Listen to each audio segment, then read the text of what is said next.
عام انتخابات کے بعد سیاسی انتشار اس حد تک بڑھ گیا ہے کہ کل کے دوست آج ایک دوسرے کے مد مقابل آ کھڑے ہوئے ہیں۔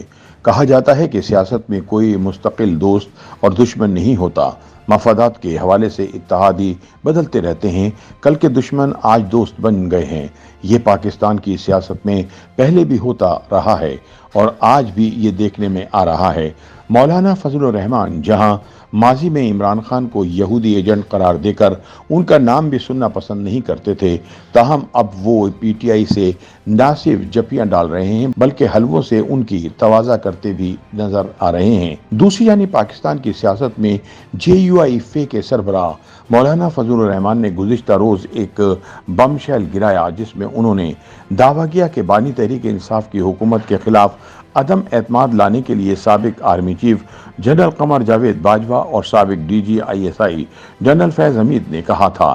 مولانا کے اس بیان کو تحریک انصاف نے سراہا، جبکہ پی ڈی ایم میں شامل جماعتوں نے اس دعوے کو حقائق کے برخلاف قرار دیا۔ ابھی یہ بحث جاری تھی کہ مولانا فضل الرحمان نے ایک نجی ٹی وی چینل کو دیے گئے انٹرویو میں کہا کہ جنرل فیض حمید کا نام غلطی سے زبان پر آ گیا تھا۔ سیاسی حلقے یہ سوال اٹھا رہے ہیں کہ جے یو آئی کی مجلس عاملہ کے اجلاس کے بعد مولانا فضل الرحمان کے بدلتے تیور اور پھر پیچھے ہٹنے کے پیچھے مقاصد کیا ہے؟ کیا مولانا نے تحریک انصاف سے قربت بڑھانے کا اشارہ دے کر یہ پیغام دیا ہے کہ اگر انہیں اقتدار کے ایوانوں سے دور رکھا گیا تو وہ کیا کر سکتے ہیں اور کہاں تک جا سکتے ہیں؟ تاہم بعض تجزیہ کاروں کے مطابق جے یو آئی فے اور تحریک انصاف میں دوستی آگے نہیں بڑھ سکے گی۔ جے یو آئی اور تحریک انصاف دونوں کو ہی سیاسی نقصان اٹھانا پڑے گا۔ تاہم سیاست میں اس کی مثالیں موجود ہیں کہ سیاست میں کل کے دشمن آج کے دوست بن گئے اور اقتدار میں آ کر ایک دوسرے کا دم بھرنے والے ایک دوسرے پر الزامات کے تیر برساتے نظر آئے۔ بعض تجزیہ کاروں کی رائے یہ بھی ہے کہ مولانا زیادہ دیر اقتدار سے دور نہیں رہ سکتے۔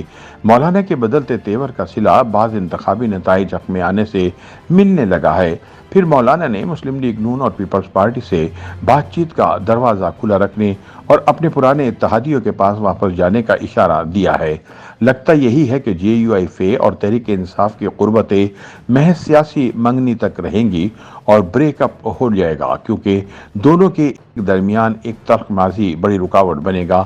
پھر جے یو آئی کا موقف اور احتجاج ہی اس بات پر ہے کہ خیبر پختونخوا میں ان کی نشستیں چھینی گئی ہیں اور وہاں کوئی اور نہیں پی ٹی آئی جیتی ہے۔ ویسے دیکھا جائے تو مولانا فضل الرحمان ایک زیرک سیاستدان ہیں۔ عمران خان کے دور میں تحریک عدم اعتماد لانے میں پیش تھے۔ اب وہ جنرل فیض حمید کے حوالے سے اپنی غلطی کا اعتراف کر رہے ہیں، لیکن اپنا موقع بدلنا اور پی ٹی آئی کو گلے لگانا کیا اس بات کا واضح ثبوت ہے کہ سیاست اور جنگ میں سب جائز ہے، جس کا مطلب ہے کہ کل کے دشمن آج کے دوست ہو سکتے ہیں۔ معروف تجزیہ نگار سہیل وڑائچ کا کہنا ہے کہ مولانا کی طرز سیاست کی وجہ سے ان کے خلاف نفرت بہت بڑھ گئی ہے، اس لیے وہ اس نفرت کو ختم کرنے کے لیے اس طرح کے دعوے کر رہے ہیں۔ خیبر پختونخوا میں مولانا نے عمران خان کی بھرپور مخالفت کی، جس کی وجہ سے وہاں ان کے خلاف نفرت بڑھی، بلکہ اس طرح مولانا کے بارے میں یہ بھی خیال کیا جاتا ہے کہ وہ جی ایچ کیو کے قریب رہے، جس کی وجہ سے عسکریت پسند تنظیمیں ان کے خلاف ہو گئیں۔ سہیل وڑائچ کے مطابق مولانا کے تازہ بیانات اس بات کی کوشش ہے کہ اس نفرت کو کم کیا جائے، کیونکہ اس نفرت کی وجہ سے انہیں انتخابات میں شکست بھی ہوئی اور وہ بھرپور طریقے سے اپنی انتخابی مہم بھی نہیں چلا سکے۔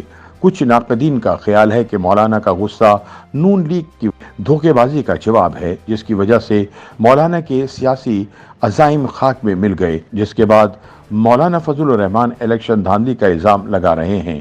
تاہم سینئر صحافی سہیل وڑائچ کا خیال ہے کہ مولانا کے ووٹ چوری نہیں کیے گئے۔ میرا خیال ہے کہ انہیں واضح شکست ہوئی ہے اور اس میں دھاندلی کا کوئی عنصر نہیں ہے۔